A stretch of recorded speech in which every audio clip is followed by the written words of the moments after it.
Good morning, BookTube, YouTube. This is Johnny.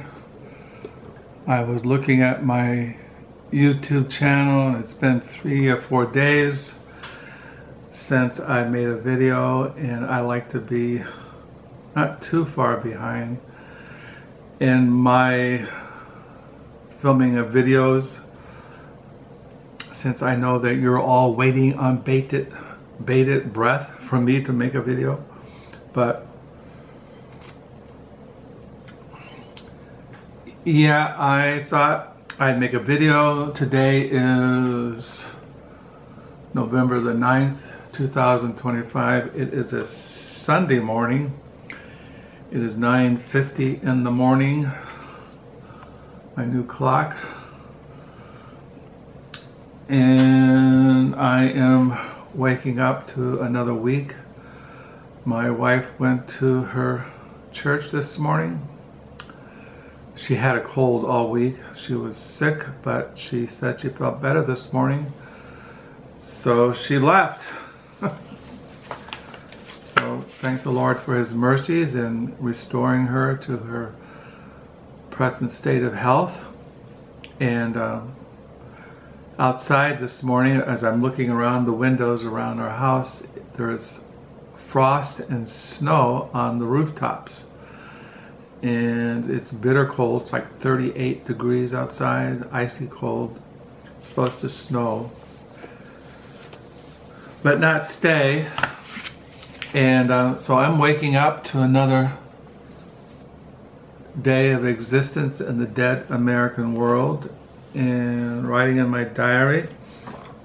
This morning I'm on page 910 for the year 2025.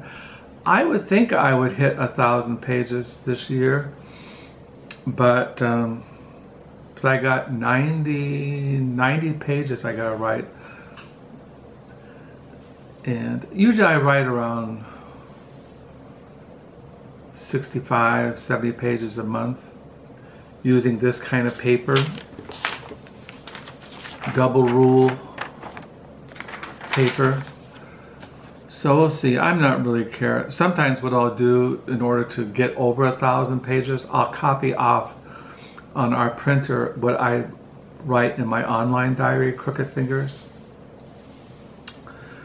So what this is basically is a reading update, what I've been reading since I last made a video, when I was showing you my Charles Bukowski collection. I really haven't read this since I last met. Well, it's been 4 days, and on the weekends we watch a lot of football. You have college football on Saturdays, professional football today.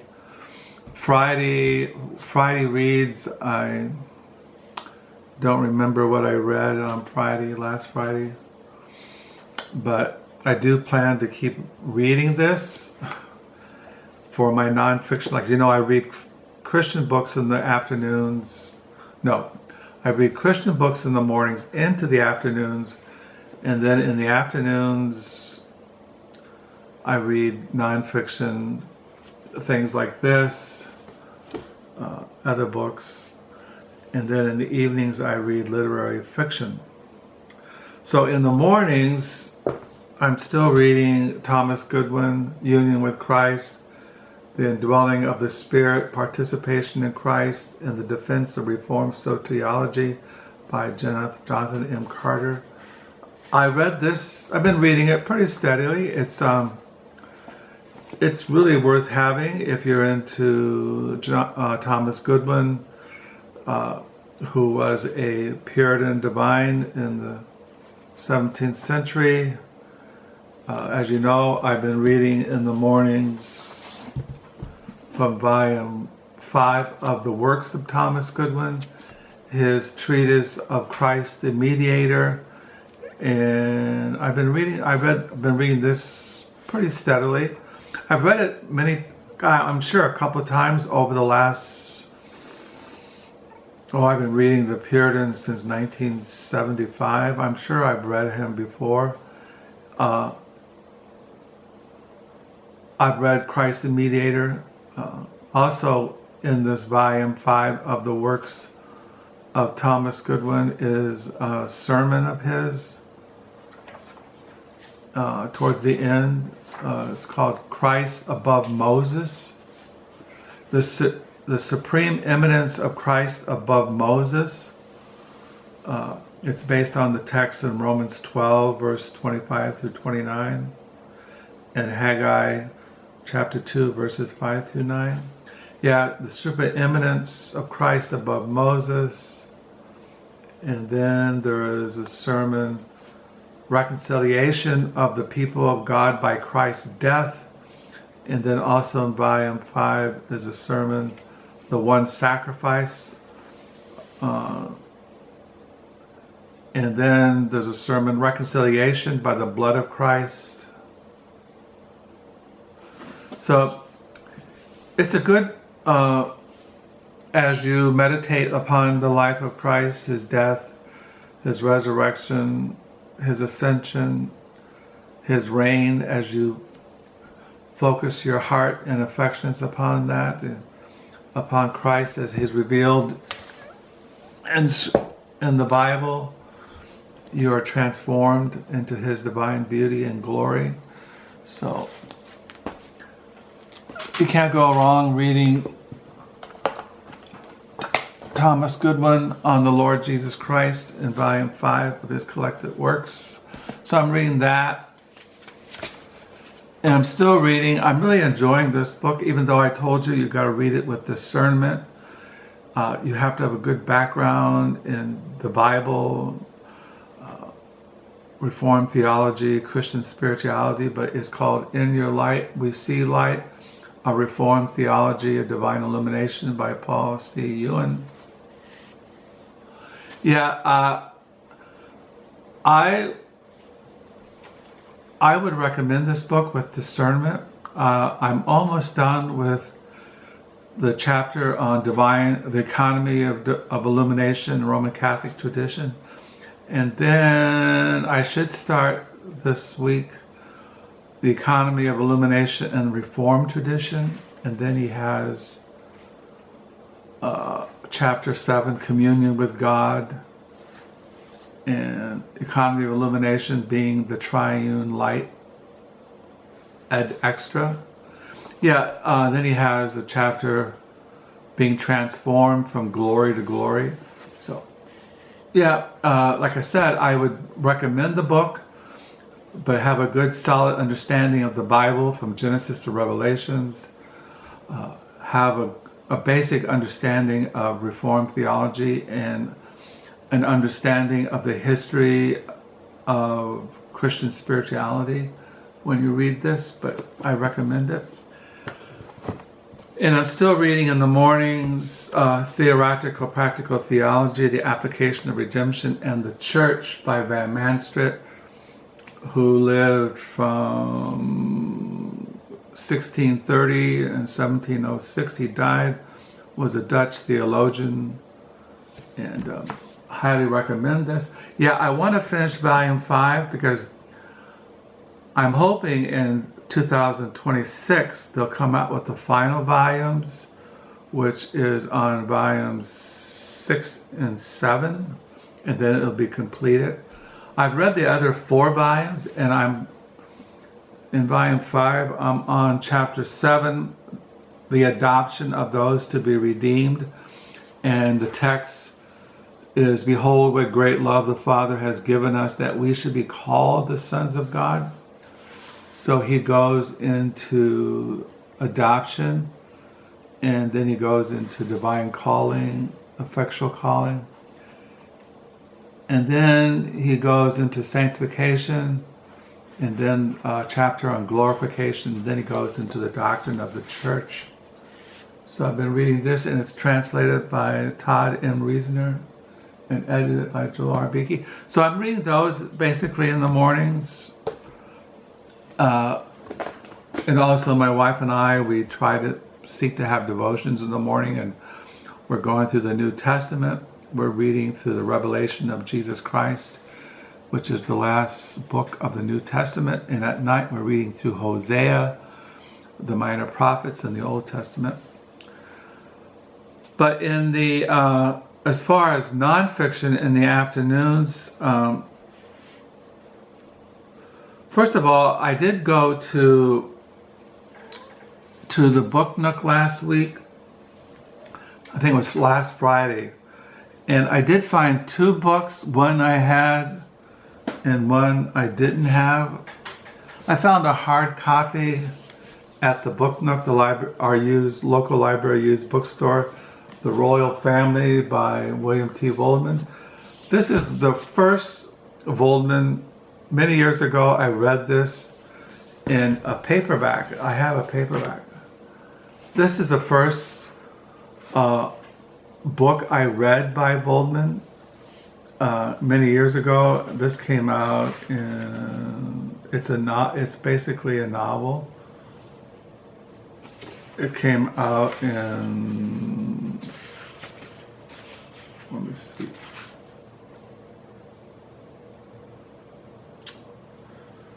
the year 2000, The Royal Family. And I've read it twice, I think, over the years, and I found a hardback.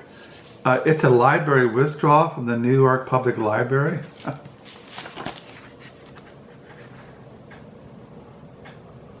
So I don't know how it got into our library here in, see, the New York Public Library.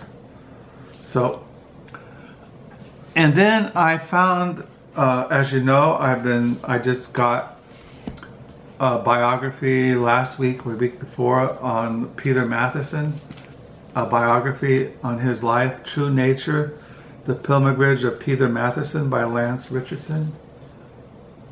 I haven't been reading this, but I have it in my study to be read. But I did get last week or week before the Peter Matthiessen Reader, a selection of nonfiction, edited and with introduction by McKay Jenkins. And I've been reading the chapter here taken from his book, The Cloud Forest, which is about his journeys in South America. And I've been reading this for his nonfiction. I had a doctor's appointment Thursday, which was fine, and I read it, and I've been reading it as far as my nonfiction in the afternoons. When I was at the Book Nook, I found a book by Peter Matthiessen I did not have in my collection, and I had put it in my Amazon box to buy it.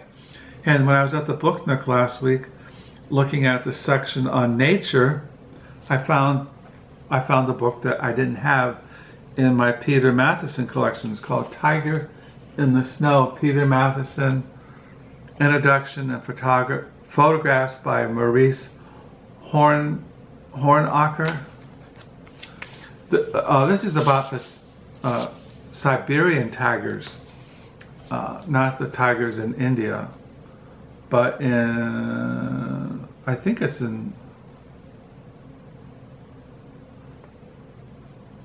they're in Russia.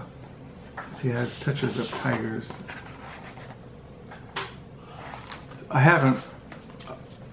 I've been looking at it, but not really haven't read it.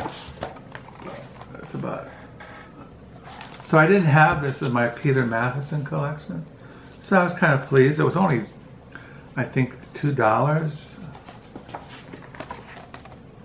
Hardback, perfect condition. It's somebody donated it. It's not, doesn't have like a library withdrawal. So I found that at the Book Nook for nonfiction. I did get another book in the mail last week. I was watching a BookTube video,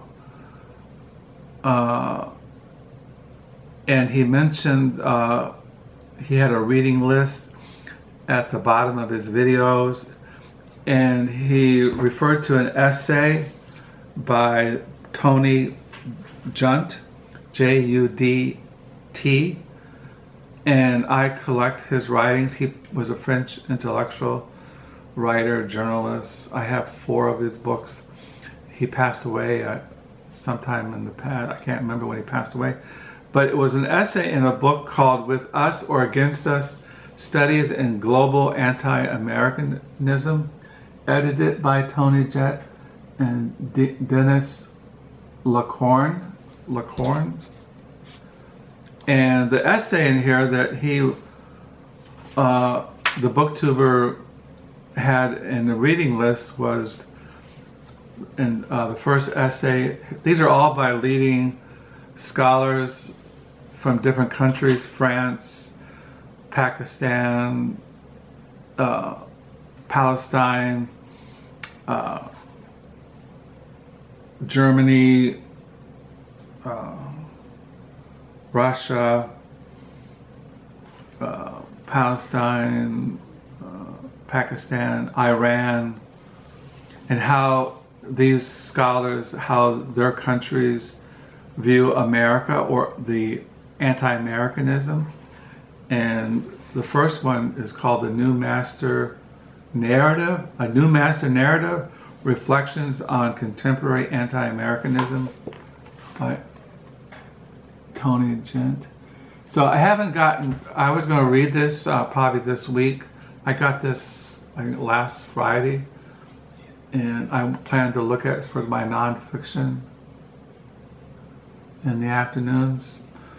So yeah, I'm still reading, I read this for nonfiction afternoons, and I haven't got into the biography, True Nature, Pilgrimage of Peter Matheson by Lance.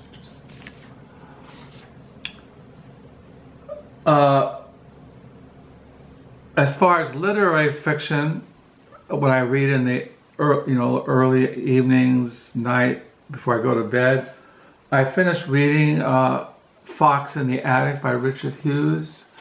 As I told you, I had read, before I started reading this, I read his novel High Wind in Jamaica by Richard Hughes, which was okay.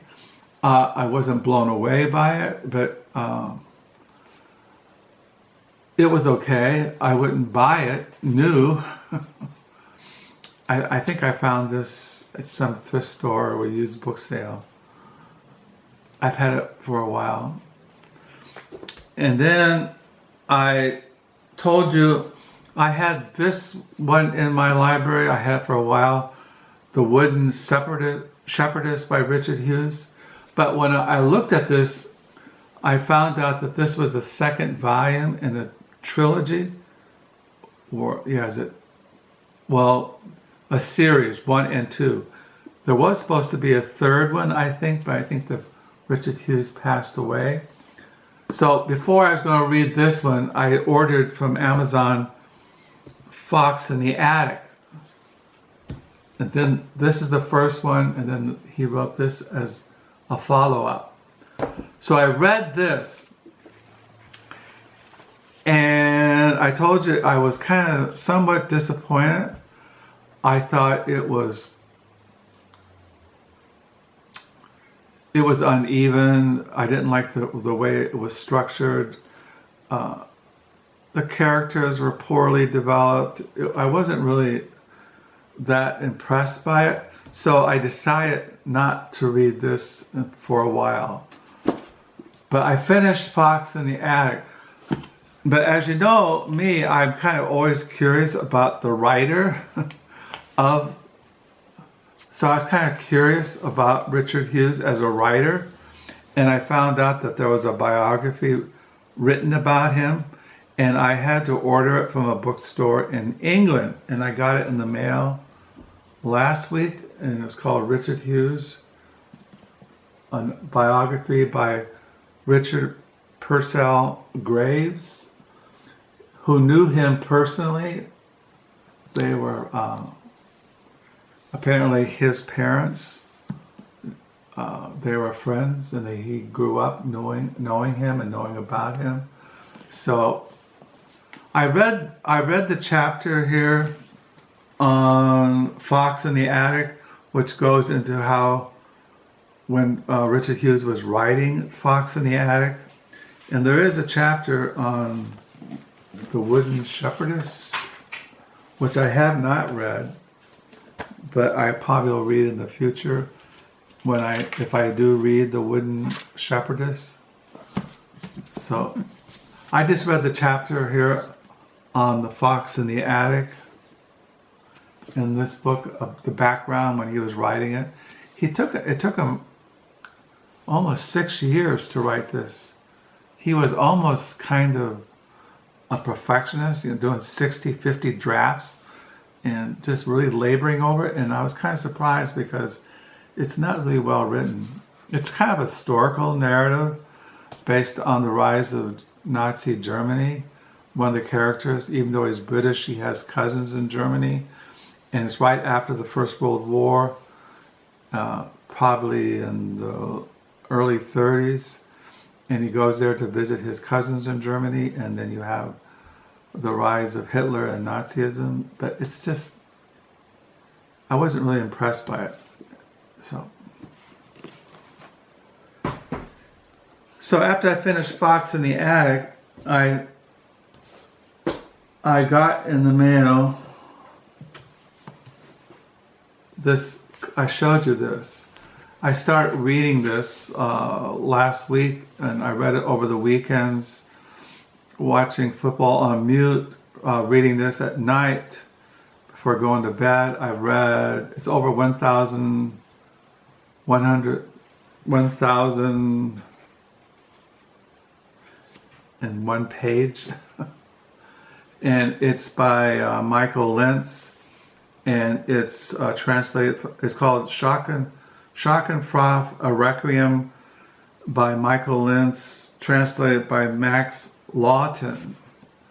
So I've been reading this, and I've spent a lot of time on the internet reading everything I could find on this novel, translated out of German, written by Michael Lentz. And I really couldn't find much. Often what I read was a repeat. As far as book reviews, they seem to repeat the same thing. And there are booktubers, Leaf by Leaf, booktuber has an hour video on this chunker, which I didn't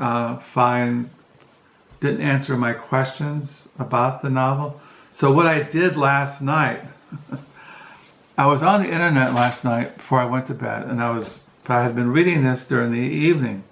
So what I do is I went to Google search and I asked questions about this novel, and it directed me to AI. So I came to AI, which I have no clue what AI really is, except you ask questions and they'll say thinking, and then they'll give you an answer. So around 9:45 at night, my wife had gone to bed, and I was sitting at the computer, and I started asking AI about this novel. I had these questions like, what's it about? When you're reading Schadenfreude, why is it a requiem? As you're reading it, there's these references to the Bible, the Roman Catholicism. There's all these references to Kabbalism, these references to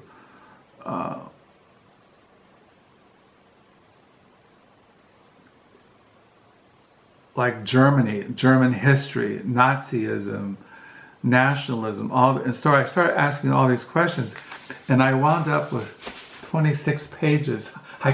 I copied it all off. What I do is I would read the answers to the questions, and then I would paste them into a document, and then I would ask more questions, and then AI would answer my question, and then I would copy it, and then I'd paste it, and I wound up with 26 pages of information on this novel and what it means.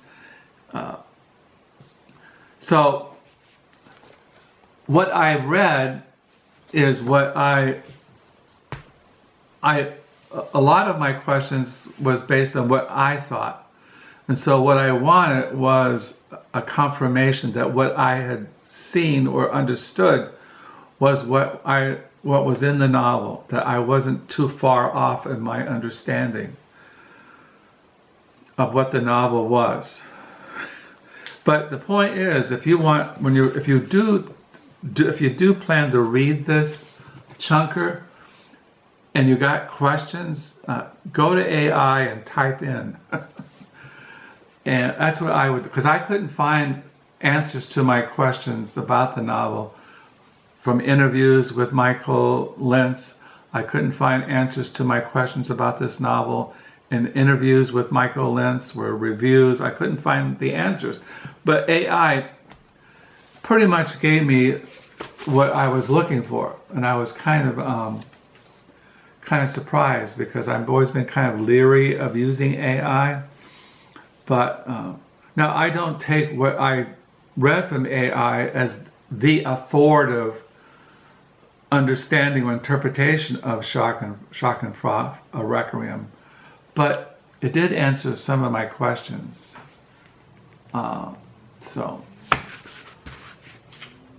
check out AI. You got questions when you're reading this chunker. So that's what I'm reading as literary fiction in the evenings, and early evenings until I go to bed. It's kind of a heavy reading to read before you go to bed, but surprisingly, I'm not finding it difficult to read. It's just all the allegory, the symbolism, because it's disjointed, stream of consciousness, different things like that. It references to Renaissance art, Kabbalism, the German Reformation, Luther, Thomas Muntz. He has a section on the death of Christ, the crucifixion, pain. He has all these things. So you just type them in AI and ask it, what is that? Why is that? What is the meaning of that? So anyway. So yeah. And I still had more questions, but I was going on it's 10:20, and I try to get to bed by at least 11 o'clock. So I might go back later, but right now it answered most of the questions that I had, which I don't have time to repeat in this video this morning. Like I read, for example, I read an interview with Michael Lentz, and he said that he was influenced by Gertrude Stein and her writing. So I asked that question, how was Michael Lentz influenced by Gertrude Stein? So it gave me an answer, which I can't read here because this video is going on 28 minutes and it shuts off at 29 minutes. Questions like that. In the interview with Michael Lentz, he said he was influenced by Virginia Woolf. Well, what does that mean? And it's basically their writing style, a stream of consciousness, the present tense, disjointed fragment, not a master narrative kind of approach to writing, things like that. Well, I gotta shut off because this thing's gonna shut down any minute. So this is what I'm reading in the mornings and afternoons at night, writing in my diary on page 910, reading the Bible, seeking to stay sane in the world that is insane, going into new week, going into the November, middle of the month, and the Lord reigns. So I hope you're all doing well. Thank you for the comments. May the Lord bless. Until next time, bye.